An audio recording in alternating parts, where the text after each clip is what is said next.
على رأي عبد الحليم.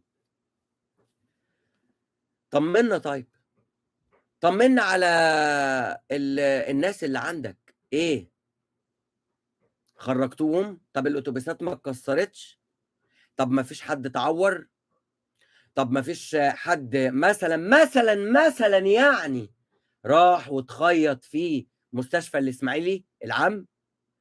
انا يا جماعه انا بسأل، انا مش بروج لاشاعات ولا بقول لك اخبار صحيحه مش اشاعات، لا انا بسأل هل حصل ده ولا ما حصلش؟ هل في ناس اتصابت امبارح من جماهير نادي الزمالك؟ الله اعلم.